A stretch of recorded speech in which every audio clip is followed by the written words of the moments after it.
If I showed you two people and asked you to guess which one was worth more money, how would you decide? Be honest. You'd look at their clothes, their car, their neighborhood, maybe their watch, maybe their shoes. You'd scan for signals, luxury brands, new models, clean lines, and you'd make your call. And you'd feel pretty confident about it. That instinct, that thing your brain just did, it's wrong. It's wrong almost every single time. And it's costing you, not the people you're judging, you. Because that same instinct is the reason most Americans are building the appearance of wealth instead of the reality of it. They're optimizing for the wrong scoreboard. Meanwhile, there's a quiet group of retirees in this country who figured this out decades ago. They look like they have nothing. They act like they have nothing, and they are sitting on portfolios that would make your jaw hit the floor. We're talking 7 figures, multiple income streams, total financial freedom, zero flashiness. Today, we're going inside their heads, not their bank accounts, their psychology, because the way these people think about money is so fundamentally different from the way most of us think about money that it might actually rewire how you see the world. Let's get into it. So here's a stat that's going to ruin your day.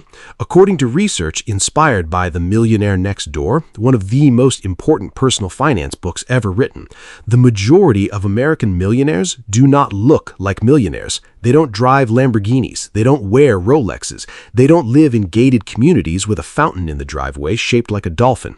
They look normal. Boring even, aggressively boring. And this isn't an accident. This is a deliberate, calculated, almost militant approach to money. These are people who figured something out in their 20s or 30s that most people don't figure out until it's too late. Wealth is what you don't see. The guy with the brand new Mercedes, he might be broke. He might be financing that thing at 7% over 84 months. He might be one layoff away from a very uncomfortable conversation with a repo man.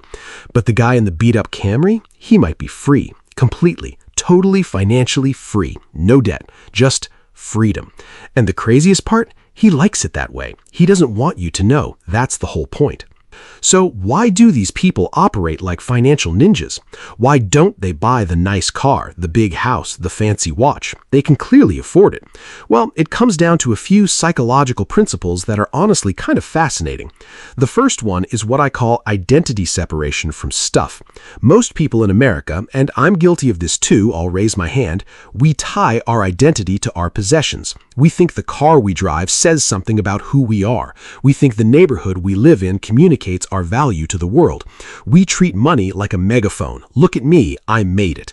But these stealth wealth retirees did the opposite. At some point in their lives, they made a decision, consciously or unconsciously, to completely separate their identity from their stuff.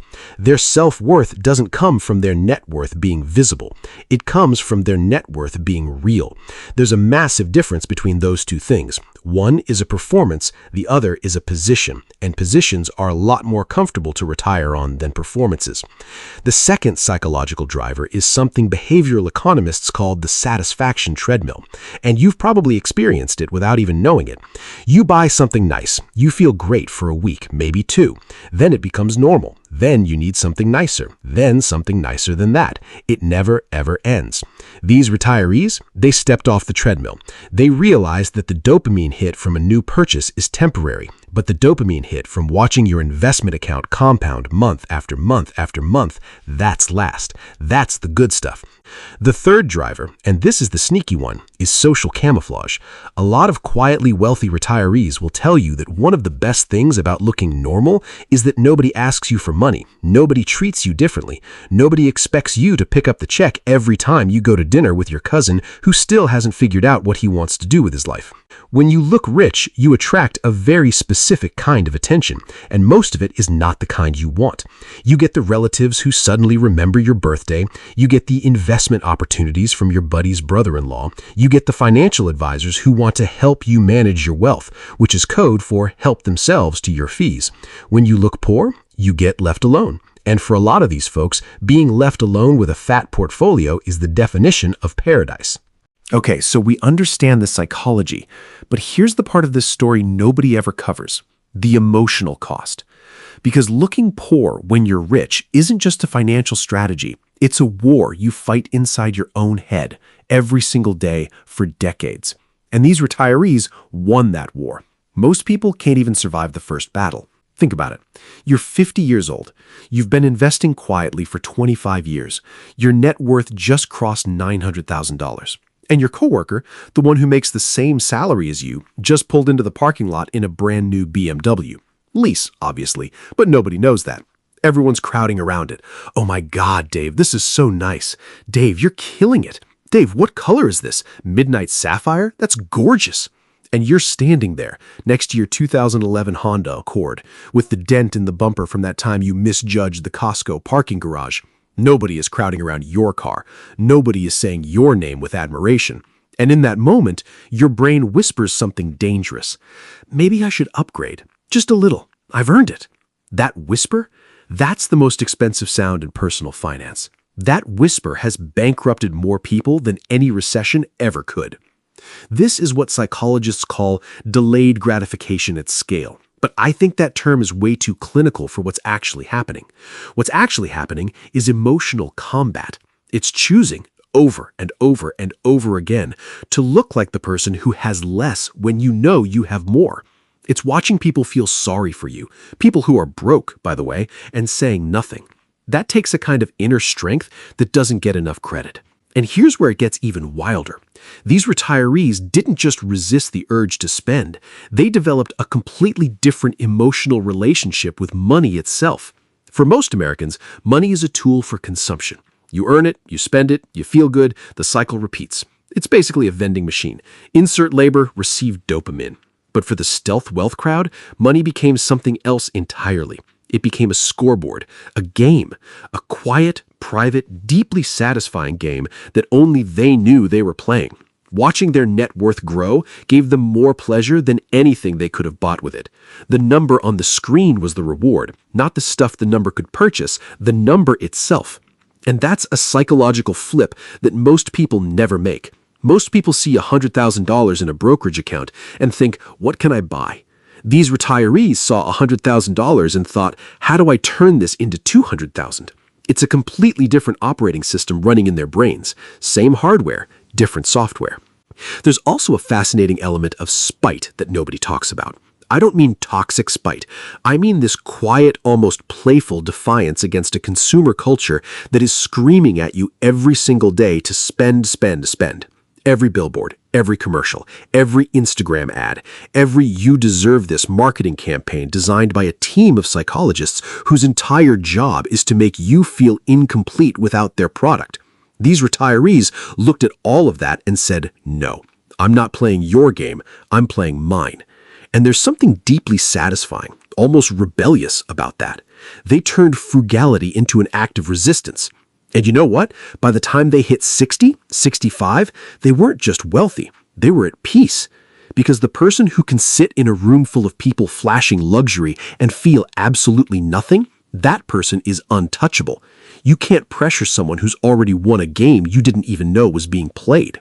Here's the thing that really separates these retirees from everybody else. And it's not willpower, it's not discipline, it's their spending ceiling. See, most Americans have a spending floor, a minimum lifestyle they refuse to drop below. But they don't have a ceiling. There's no cap. If they make more, they spend more. If they get a bonus, they find a way to absorb it. Their lifestyle is like a gas. It expands to fill whatever container you give it.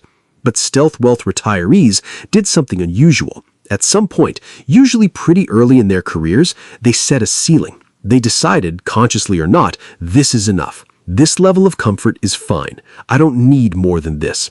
And then they just never moved the ceiling. The house they bought in their early 30s, that's the house they retired in. The car budget they set at $35,000, that was the car budget at 60. The grocery spending, the clothing spending, the entertainment spending, all of it locked in at a level that was comfortable but not extravagant. And what's psychologically fascinating about this is that it wasn't painful for them. That's the part people don't get. Everyone assumes these folks are white-knuckling it through life, desperately wanting a nicer kitchen, but forcing themselves to say no. But that's not what's happening at all. They genuinely don't want the upgrade. Their brain doesn't register a granite countertop as a need. Their brain registers a growing portfolio as the need. Psychologists call this adaptation level theory, the idea that we all have a baseline of normal and we judge everything relative to that baseline. Most people keep resetting their baseline upward.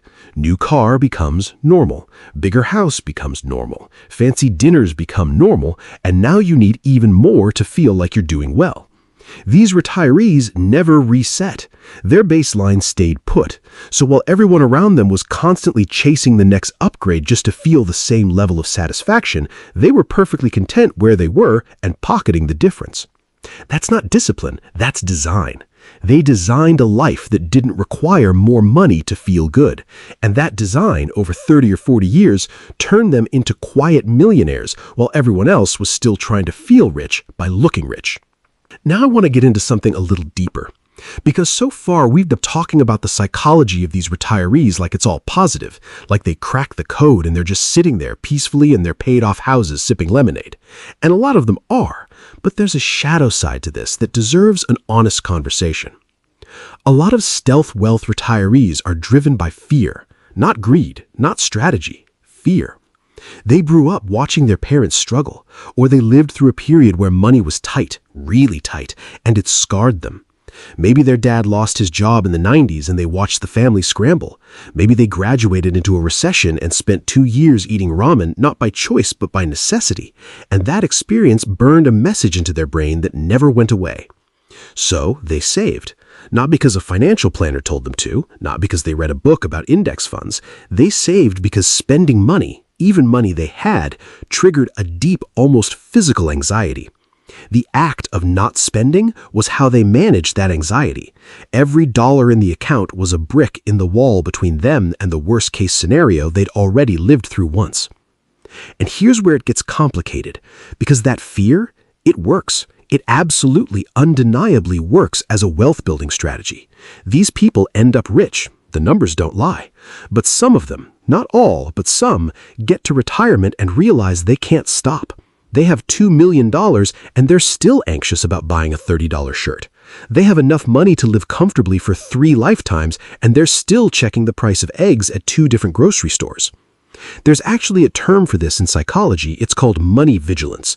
And in moderation, it's healthy. It keeps you aware, responsible, careful. But when it tips over into hypervigilance, it stops protecting you and starts controlling you. You're no longer choosing to be frugal. You're being held hostage by a fear that doesn't match your reality anymore. The healthiest stealth wealth retirees are the ones who recognize this. They're the ones who, at some point after retirement, give themselves permission to loosen the grip just a little. Take the trip. Buy the slightly nicer thing. Tip the waiter an extra $10 without feeling a pang of guilt. Not because they need the stuff, but because they need to prove to themselves that the money is a tool, not a security blanket. Because the ultimate money psychology move isn't just building the wealth. It's knowing when to use it. It's knowing the difference between being smart with money and being scared of money. And that distinction, that tiny, quiet, deeply personal distinction, is what separates a wealthy retiree who's at peace from a wealthy retiree who's still running from something that happened 40 years ago. So the next time you're at the grocery store or the hardware store or the early bird special at your local diner and you see someone who looks like they're pinching pennies, don't feel sorry for them. There's a real chance they're richer than everyone else in the room. They just chose a different game. While everyone else was playing the look rich game, they were playing the be rich game. And they won. Quietly. Without fanfare, without flexing, without a single Instagram post. And honestly, that might be the biggest flex of all. If this video helped shift your perspective even a little bit, smash that like button. Subscribe if you haven't already. We drop videos like this every single week, breaking down retirement wealth building and how to stop making the mistakes that keep most people broke. See you in the next one.